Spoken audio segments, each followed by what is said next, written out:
पटक करके जैसे उसकी मृत्यु हुई, तो अखाड़े में बहुत बड़े बड़े योद्धा है जो भगवान को मारने के लिए तैयार है, और कंस ने षड्यंत्र करके भगवान को मारने की योजना बनाई।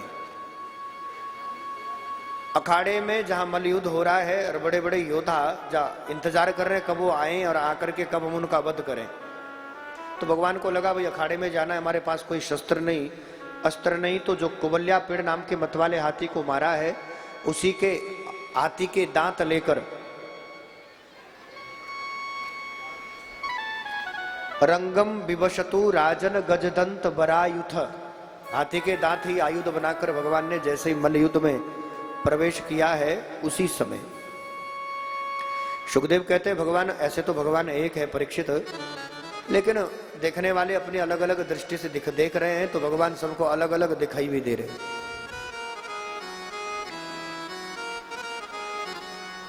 जाके रही भावना जैसी प्रभु मूरत देख तिन कैसी, जिसकी जो भावना रही, जिस भावना से भाव से जिसने देखा, भगवान उनको उसी स्वरूप में प्राप्त भी हो गए। तो परीक्षित कहते बाबा कैसे कुछ समझ नहीं आया। कहते ध्यान से सुनो कि मल्लानाम शनिर्णाम नरवर स्त्रीणाम सम्रमूर्तिमान गोपानाम स्वजनस्ताम क्षितिभुजाम शास्ता स्वपित्रो शिशु। मल्लानाम शनिर्णाम नरवर, बड़े बड़े जो योद्धा है उन मल्लाओं को, योद्धाओं को भगवान योद्धा ही नजर आ रहे हैं। मल्लानाम शनिर्णाम नरवर और स्त्रीनाम सम्रमूर्तिमान, और जितनी भी यदुवंशियों की कुल स्त्री है उनको भगवान मूर्तिमान स्वरूप में दिखाई दे रहे हैं।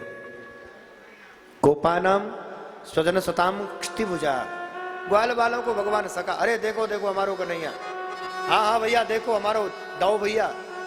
तो गोपानाम स्वजन सताम क्षितिभुजाम स्वपित्र शिशु, लेकिन जितने यदुवंशियों के बड़े बूढ़े हैं उनको भगवान छोटे बालक दिखाई दे रहे हैं। जाकी रही भावना जैसी प्रभु मूरत देखी तिन तैसी, जिसने जिस भाव से देखा है भगवान उसको उसी रूप में दिखाई भी दे रहे हैं।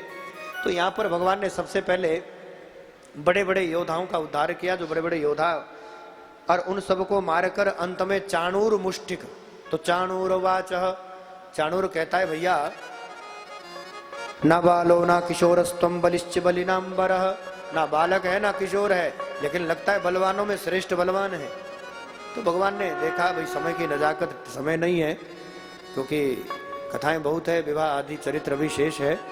तो उसी समय जब चाणूर कहता है ना बालो ना किशोरस्तम बलिश्च बलिनाम्बर, ना ये बालक है ना किशोर है, लेकिन बलवानों में श्रेष्ठ बलवान है, तो भगवान ने मुष्टिका प्रहार किया।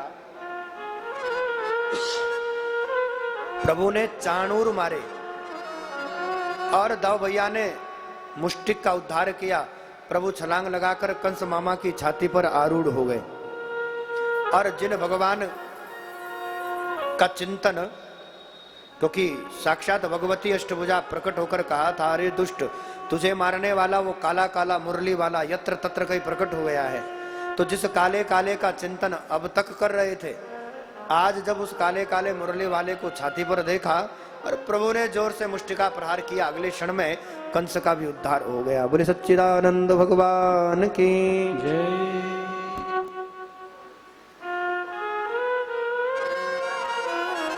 ये हुई कंस के उद्धार की लीला। भगवान गए और जाकर के कारागार से सबसे पहले अपने पिताजी को बाहर निकाला, जाकर देवकी वासुदेव को बाहर निकालकर उनके चरणों में प्रणाम किया, और प्रणाम करके कि मातरः पितरम चेव, माता पिता को जैसे ही बंधन मुक्त किया, कृष्ण रामो भवंदन्ते शीर्षा स्पर्शयोपादया, माँ बाप के चरणों में प्रणाम नहीं किया महाराज, ऐसा नहीं किया झुककर प्रणाम नहीं किया, दंडवत साष्टांग प्रणाम करके देवकी वासुदेव के चरणों में अपने सर को रख दिया। वस्तुतः प्रणाम उसे ही कहते हैं। केवल थोड़ा सा फॉर्मेलिटी के लिए झुक जाओ, जैसे कोई कबड्डी खेल रहा हो तो घुटने से भी नीचे पैर हाथ ना जाए, तो उसको हमारे यहाँ प्रणाम नहीं कहा है। यहां भगवान ने, दाऊ भैया ने देवकी वासुदेव को खूब लंबे दंडवती प्रणाम किया है, खूब चरणों में लेटकर प्रणाम किया महाराज। और यही भारत की सभ्यता रही है भाई बहन, यही भारतवर्ष की संस्कृति भी रही है। भारतवर्ष में जो प्रथम देवता है, हमारे यहाँ जो पहला देवता भगवान है, हमारे वेद श्रुतियों ने, वेद शास्त्रों ने, पुराणों ने कहा है मातृ देवो भवः। पहला देवता ही माँ है भाई बहन, पहली देवता तो माँ है और दूसरा देवता पिता है। मातृ देवो भवः, पितृ देवो भवः। और यही हमारी भारत की सभ्यता रही है, यही भारत की संस्कृति भी रही है। लेकिन देखते देखते जैसे जैसे धीरे धीरे कलिकाल प्रारंभ हुआ है, हम कल भी चर्चा कर रहे थे, भारत पर दो कलंक जो अभी अभी लगे हैं। एक तो गाय का सड़क पर रहना, एक तो गाओ विश्वस्य मातरम, जो विश्व की माँ है, आजकल वो सड़क पर है, प्लास्टिक खाने को मजबूर है, दूसरों का जूठा खाने को मजबूर है। जिन गाय का, हमारे यहाँ कोई भी नेक पुण्य कार्य, यज्ञ आदि कार्य भी हमारे यहाँ जब होता है तो हमारे यहाँ सबसे बड़ा जो दान है गौदान, उस गौदान का बड़ा विधान है। लेकिन भारत का दुर्भाग्य देखिए महाराज, आज वही गौ माता सड़कों पर प्लास्टिक खाने के लिए मजबूर है। खूब, चाहे वो कड़ाके की ठंड हो, चाहे वो गर्मी का दिन हो, बेचारी धूप में झुलसती है आज। और दूसरा कलंक है, हम कल इस पर चर्चा कर रहे थे। दूसरा, भारत की सभ्यता पर एक कलंक और लगा है। एक तरफ तो भारत के धर्मशास्त्र, पुराण, वेद कहते हैं मातृ देवो भवः, पितृ देवो भवः। एक तरफ भारत के शास्त्र पुराण चिल्ला चिल्ला कर कह रहे हैं मातृ देवो भवः, मां प्रथम देवता है, पितृ देवो भवः, पिता दूसरे देवता है महाराज। और आज भारत की विडंबना देखिए, बड़े बड़े शहरों में आज माता पिता के लिए घर में जगह नहीं है, जगह जगह वृद्धाश्रम बने महाराज। वृद्धाश्रम में घर के बुजुर्ग का रहना, घर के माँ बाप का रहना, मुझे नहीं लगता कि शायद इससे ज्यादा भारत की संस्कृति का कोई हनन हो सकता है। और वस्तुतः आज अगर हम धर्म का दर्शन करें तो लगभग तो धर्म कहीं दिखाई नहीं देता। हमारा पहला धर्म ही हमारे माँ बाप से प्रारंभ होता है, मातृ देवो भव, पितृ देवो भव की परंपरा से प्रारंभ होता है।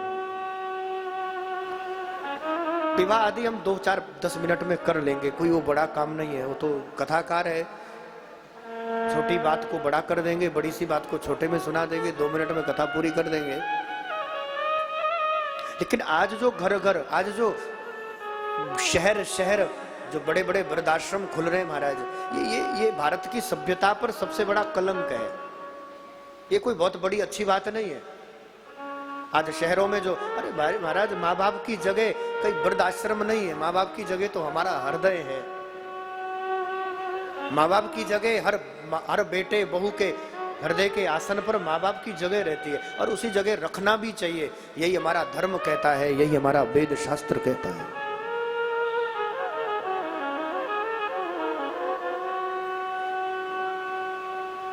पुराण उठा लो, धर्मशास्त्र उठा लो, उसने तो एक ही बात बार बार कही है, मातृ देवो भव, पितृ देवो भव। और मैं और भी शायद बात कईयों को बुरी भी लगे तो मान लेना, कोई बात नहीं, ऐसे भी लास्ट दिन है, कल तो 1 घंटा 2 घंटा कथा होगी, ज्यादा ज्यादा क्या होगा, नहीं आएंगे तो कल तो आएंगे, जजमान ने बुलाया है, भंडारा है, तो बात बुरी भी लगे तो मान लेना। और ऐसी बातें बुरी माननी भी चाहिए।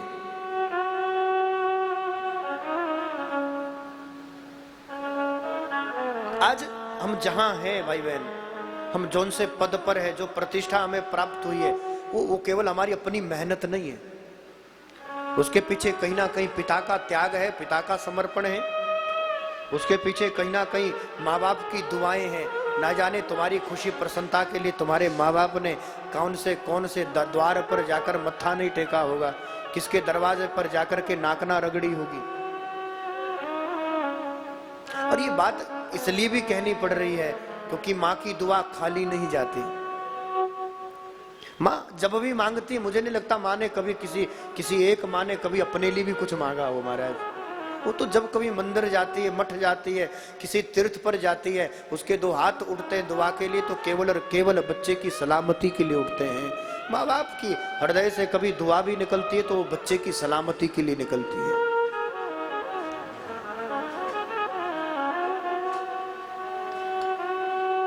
सच्ची श्रद्धा निष्ठा से जब माँ बाप अपने बच्चों के लिए दुआ करते हैं तो माँ की दुआ खाली नहीं जाती। और वही माँ बाप जब बुढ़ापे में, जब उसे लगता है कि अब बुढ़ापा है, बेटा ही सहारा बनेगा, बहू बेटा ही हमारी सेवा करेंगे, पर भैया वही बेटा वही बहू जब माँ बाप से मुंह मोड़ लेते हैं,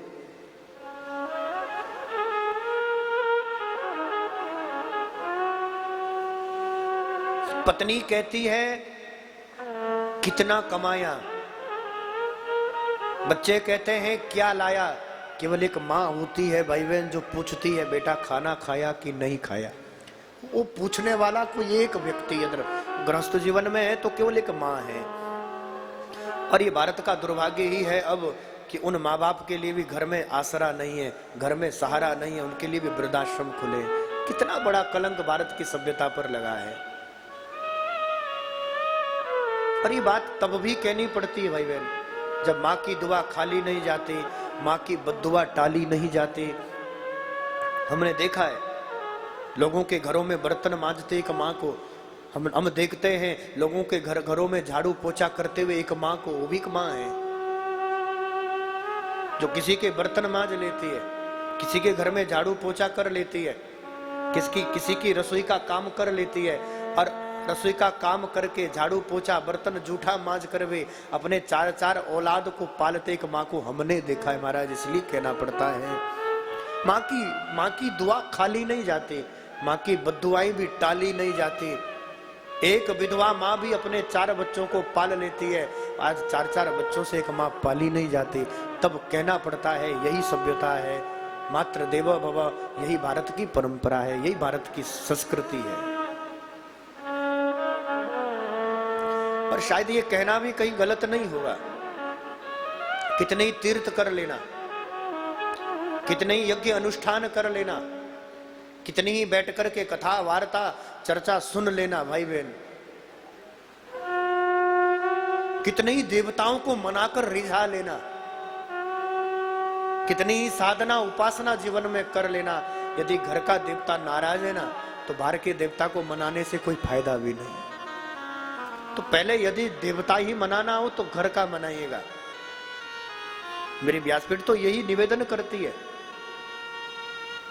कभी जीवन में देवता मनाना भी पड़े भाई बहन तो घर का मनाना।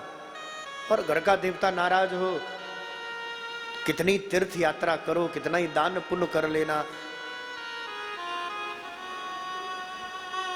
धोना था मन भूल गया तू, धोता रहा तन मल मल के,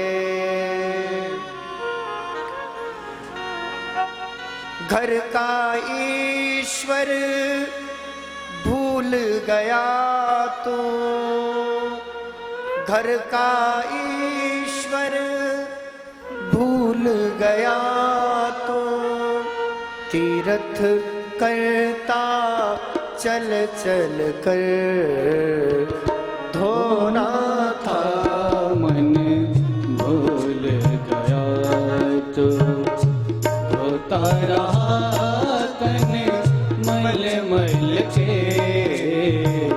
धोना था मन भूल गया तो धोता रहा तन मल मल के, घर का ईश्वर भूल गया तो, घर का ईश्वर भूल गया तो, तीर्थ करता चल चल के धोना था मन भूल गया तो, धोता रहा